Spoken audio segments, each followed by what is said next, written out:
આકાશવાણી સમાચાર હેમાંગીની સોનારા વાંચે છે. સૌપ્રથમ મુખ્ય સમાચાર. પ્રધાનમંત્રી નરેન્દ્ર મોદી આજે વર્ચ્યુઅલ માધ્યમથી BAPS કાર્યકર મહોત્સવને સંબોધશે. કેન્દ્રીય ગૃહમંત્રી અમિત શાહે જણાવ્યું છે કે પરિવારથી ઉપર ઉઠીને કાર્ય કરવું એ જ સાચી સમાજ સેવા છે. સંયુક્ત રાષ્ટ્રએ 21 ડિસેમ્બરના રોજ વિશ્વ ધ્યાન દિવસ ઉજવવાની જાહેરાત કરી. મહારાષ્ટ્ર વિધાનસભાના 3 દિવસના વિશેષ સત્રનો આજથી પ્રારંભ. અને બોર્ડર ગાવસ્કર ટ્રોફીની બીજી ટેસ્ટમાં ઓસ્ટ્રેલિયાએ ભારત સામે 5 વિકેટે 273 રન કર્યા. સમાચાર વિગતવાર. પ્રધાનમંત્રી નરેન્દ્ર મોદી આજે અમદાવાદમાં બોચાસણવાસી અક્ષર પુરુષોત્તમ સ્વામિનારાયણ સંસ્થા BAPSની સુવર્ણ જયંતિ ઉજવણી સમારોહમાં વર્ચ્યુઅલ રીતે સંબોધન કરશે. આ પ્રસંગે કેન્દ્રીય ગૃહમંત્રી અમિત શાહ અને ગુજરાતના મુખ્યમંત્રી ભૂપેન્દ્ર પટેલ પણ ઉપસ્થિત રહેશે. આ કાર્યક્રમમાં વિશ્વના 30 દેશોમાં સેવારત 1 લાખથી વધુ કાર્યકરોનું સન્માન કરવામાં આવશે અને 2000થી વધુ કલાકારો સાંસ્કૃતિક કાર્યક્રમો રજૂ કરશે. BAPS સંસ્થાના સ્વયંસેવકોએ COVID-10 ઉપરાંત ધરતીકંપ, પૂર જેવી કુદરતી આપત્તિઓમાં 25 ગામોનું પુનઃવર્ષન કરીને 75 શાળાઓના નિર્માણમાં યોગદાન આપ્યું છે. પ્રધાનમંત્રી નરેન્દ્ર મોદીએ આજે જણાવ્યું હતું કે સરકાર દેશભરમાં કનેક્ટિવિટી વધારવા માટે પ્રતિબદ્ધ છે. સોશિયલ મીડિયા પોસ્ટમાં શ્રી મોદીએ જણાવ્યું કે દિલ્હી મેટ્રોના ચોથા તબક્કામાં રીઠાલા કુંડલી કોરિડોરને મંજૂરીથી દિલ્હી અને હરિયાણા વચ્ચેની અવરજવર વધુ સરળ બનશે. ઉલ્લેખનીય છે કે ગઈકાલે કેન્દ્રીય મંત્રીમંડળે દિલ્હી મેટ્રોના ચોથા તબક્કા હેઠળ કોરિડોરને મંજૂરી આપી હતી, જે આગામી 4 વર્ષમાં પૂર્ણ થશે. પ્રધાનમંત્રીએ 85 નવા કેન્દ્રીય વિદ્યાલયો શરૂ કરવાના કેબિનેટના નિર્ણયની પણ પ્રશંસા કરી છે. તેમણે એક સોશિયલ મીડિયા પોસ્ટમાં કહ્યું કે વધુને વધુ લોકો શાળા શિક્ષણની સુવિધા આપવાના ઉદ્દેશ્ય સાથે સરકારે મોટો નિર્ણય લીધો છે. કેન્દ્રીય ગૃહમંત્રી અમિત શાહે જણાવ્યું હતું કે પોતાની જાત અને પરિવારથી ઉપર ઉઠીને સમાજ માટે કામ કરવું એ જ મોટી સેવા છે. તેમણે જણાવ્યું કે સૌથી મોટો આત્મસંતોષ બીજા માટે કામ કરવાથી મળે છે. અમદાવાદમાં ગુજરાત લોકસેવા ટ્રસ્ટના 35મા વર્ષમાં પ્રવેશ પ્રસંગે આયોજિત કાર્યક્રમમાં તેઓ ઉપસ્થિત રહ્યા હતા. ગુજરાતના એક દિવસના પ્રવાસે આવેલા શ્રી શાહે આજે સવારે અમદાવાદમાં ગ્લોબલ હોસ્પિટલનું ઉદ્ઘાટન કર્યું હતું. આજે સાંજે તેઓ નરેન્દ્ર મોદી સ્ટેડિયમમાં BAPS અક્ષરધામ દ્વારા આયોજિત કાર્યકર્તા સુવર્ણ જયંતિ ઉત્સવમાં હાજરી આપશે. સંયુક્ત રાષ્ટ્રએ 21 ડિસેમ્બરના રોજ વિશ્વ ધ્યાન દિવસ ઉજવવાની જાહેરાત કરી છે. ભારત સહિતના અનેક દેશોએ રજૂ કરેલા મુસદ્દા પ્રસ્તાવને સંયુક્ત રાષ્ટ્ર મહાસભાએ સર્વાનુમતે સ્વીકાર્યો છે. સંયુક્ત રાષ્ટ્રમાં ભારતના કાયમી પ્રતિનિધિ રાજદૂત પવર્તનેની હરીશે તેને વ્યાપક કલ્યાણ અને આંતરિક પરિવર્તનનો દિવસ ગણાવીને એક્સ હેન્ડલ પર આ માહિતી આપી હતી. તેમણે જણાવ્યું કે 21 ડિસેમ્બર શિયાળુ સંક્રાંતિનું પ્રતીક છે. સંયુક્ત રાષ્ટ્ર મહાસભામાં ભારત ઉપરાંત લિક્ટેનસ્ટીન, શ્રીલંકા, નેપાળ, મેક્સિકો સહિતના દેશોના મુખ્ય જૂથે આ અંગેનો પ્રસ્તાવ રજૂ કર્યો હતો. મહારાષ્ટ્ર વિધાનસભાનું 3 દિવસીય વિશેષ સત્ર આજથી મુંબઈમાં શરૂ થયું છે.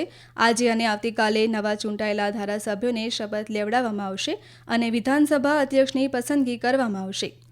કાર્યવાહીનું નિરીક્ષણ કરવા માટે વચગાળાના અધ્યક્ષ તરીકે ભારતીય જનતા પાર્ટીના વરિષ્ઠ નેતા અને 9 વારના ધારાસભ્ય કાલિદાસ કોડામ્બકરની નિયુક્તિ કરવામાં આવી છે.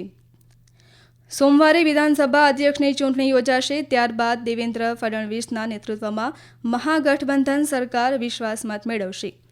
તાજેતરમાં પૂર્ણ થયેલી મહારાષ્ટ્ર વિધાનસભાની ચૂંટણીમાં ભારતીય જનતા પાર્ટી, શિવસેના અને રાષ્ટ્રવાદી કોંગ્રેસ પાર્ટીના મહાગઠબંધનને 288માંથી 230 બેઠકો મળી હતી. એડિલેડ ઓવલ ખાતે રમાઈ રહેલી બોર્ડર ગાવસ્કર ટ્રોફીની બીજી ટેસ્ટના બીજા દિવસે આજે ઓસ્ટ્રેલિયાએ છેલ્લા અહેવાલ પ્રમાણે 5 વિકેટ ગુમાવીને 273 રન કર્યા છે. અગાઉ ઓસ્ટ્રેલિયાએ ગઈકાલના 1 વિકેટે 86 રનના સ્કોર સાથે તેની પ્રથમ ઇનિંગ પુનઃ શરૂ કરી હતી. માર્નુસ લાબુશેને 64 રન કર્યા હતા. ગઈકાલે પ્રથમ દિવસે ભારતીય કેપ્ટન રોહિત શર્માએ ટોસ જીતીને બેટિંગ પસંદ કરી હતી. ઓસ્ટ્રેલિયાના મિચેલ સ્ટાર્કે 6 વિકેટ લઈને ભારતની ઇનિંગ 180 રને સીમિત કરી હતી. ભારત વતી સૌથી વધુ 42 રન નીતિશ કુમાર રેડ્ડીએ નોંધાવ્યા હતા. 5 મેચની શ્રેણીમાં ભારત 1-0થી આગળ છે. પર્થમાં રમાયેલી પ્રથમ ટેસ્ટમાં ભારત 295 રનના મોટા અંતરથી જીત્યું હતું. આ સમાચાર આપ આકાશવાણી પરથી સાંભળી રહ્યા છો. આ રાષ્ટ્રીય સમાચાર આપ અમારી YouTube channel AIR news Gujarat પર પણ સાંભળી શકશો. વધુ સમાચાર માટે આપ અમારા એક્સ હેન્ડલ AIR_news_ABAD ને ફોલો કરી શકો છો. ઉર્જા, આવાસ અને શહેરી વિકાસ મંત્રી મનોહરલાલ આજે આંધ્રપ્રદેશના વિજયવાડામાં ઉર્જાવીર યોજનાનો પ્રારંભ કરાવશે. આ પ્રસંગે આંધ્રપ્રદેશના મુખ્યમંત્રી ચંદ્રબાબુ નાયડુ પણ ઉપસ્થિત રહેશે. આ યોજનાનો ઉદ્દેશ ઉર્જા કાર્યક્ષમતામાં વધારો કરીને પુનઃપ્રાપ્ય ઉર્જા ઉત્પાદનોને પ્રોત્સાહિત કરવાનો છે. શ્રી મનોહરલાલ આજે રાજ્ય સરકારના અધિકારીઓ સાથે શહેરી વિકાસ અને ઉર્જા ક્ષેત્ર સાથે સંકળાયેલા મુદ્દાઓની પણ સમીક્ષા કરશે. સંરક્ષણ મંત્રી રાજનાથસિંહે આજે સશસ્ત્ર સેના ધ્વજ દિવસ નિમિત્તે ભારતીય સશસ્ત્ર દળોના સાહસ, બહાદુરી, મનોબળ અને બલિદાનને સલામ કરી હતી. તેમના સંદેશમાં શ્રી સિંહે કહ્યું કે આ દિવસ ભારતીય સશસ્ત્ર દળોના સાહસ અને યોગદાનને યાદ કરવાનો દિવસ છે. તેમણે ભારતને સુરક્ષિત કરવામાં મહત્વપૂર્ણ ભૂમિકા ભજવવા બદલ તેમની પ્રશંસા કરી હતી.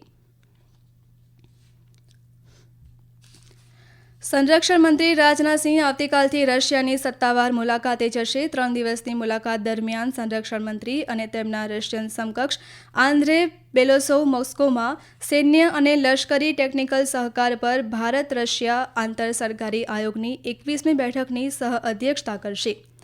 બંને નેતાઓ સૈન્યથી સૈન્ય અને ઔદ્યોગિક સહયોગ સહિત સંરક્ષણ ક્ષેત્રે બંને દેશો વચ્ચેના બહુઆયામી સંબંધોની સંપૂર્ણ શ્રેણીની સમીક્ષા કરશે. શ્રી સિંહ 9 ડિસેમ્બરે કેલિનિનગ્રાડમાં યંત્ર શિપયાર્ડ ખાતે ભારતીય નૌકાદળના નવીનતમ મલ્ટીરોલ stealth guided missile frigate INS તુશીલને પણ સામેલ કરશે. નૌકાદળના વડા એડમિરલ દિનેશ કે ત્રિપાઠી આ સમારોહમાં તેમની સાથે રહેશે. આ ઉપરાંત સંરક્ષણ મંત્રી બીજા વિશ્વયુદ્ધ દરમિયાન શહીદ થયેલા સોવિયત સૈનિકોના સન્માન માટે મોસ્કોમાં અજાણ્યા સૈનિકોના સમાધિ પર શ્રદ્ધાંજલિ અર્પણ કરશે. તેમજ ભારતીય સમુદાયના સભ્યો સાથે પણ વાતચીત કરશે. સુશાસન સપ્તાહ દરમિયાન 19મી ડિસેમ્બરે દેશવ્યાપી અભિયાન પ્રશાસન ગાંવ કી ઓર શરૂ કરવામાં આવશે. એક સપ્તાહનો આ કાર્યક્રમ 24મી ડિસેમ્બર સુધી ચાલશે, જેમાં દેશભરના તમામ જિલ્લાઓને કાર્યક્રમોમાં આવરી લેવામાં આવશે. આ અભિયાનમાં 700થી વધુ જિલ્લા કલેક્ટરો ભાગ લેશે અને અધિકારીઓ તાલુકા અને પંચાયત સમિતિના મુખ્ય મથકોની મુલાકાત લેશે. સરકાર જાહેર ફરિયાદોના નિવારણ અને સેવા વિતરણમાં સુધારો કરવા માટે તાલુકા સ્તરે 3જી વાર રાષ્ટ્રીય અભિયાન ચલાવશે. કાશ્મીર ખીણમાં ભીષણ ઠંડીની શરૂઆત થઈ ગઈ છે. શ્રીનગર લેહ ધોરીમાર્ગ પર જોજીલા પાસ ખાતે ગઈકાલે લઘુત્તમ તાપમાન -19 ડિગ્રી નોંધાયું હતું. શ્રીનગરમાં ઠંડીમાં સાધારણ ઘટાડો થતાં તાપમાન -2 ડિગ્રીએ પહોંચ્યું હતું. શોપિયામાં -4.5, પહેલગાંવ અને બાંદીપોરામાં -4.3 નોંધાયું હતું. જ્યારે લોકપ્રિય પર્યટન સ્થળ ગુલમર્ગ ખાતે -3.6 ડિગ્રી સેલ્સિયસ તાપમાન રહ્યું હતું. હવામાન વિભાગે 14 ડિસેમ્બર સુધી કાશ્મીરના મેદાની વિસ્તારોમાં શુષ્ક હવામાનની અને પર્વતીય વિસ્તારોમાં હળવો વરસાદ અને બરફવર્ષા થવાની સંભાવના વ્યક્ત કરી છે.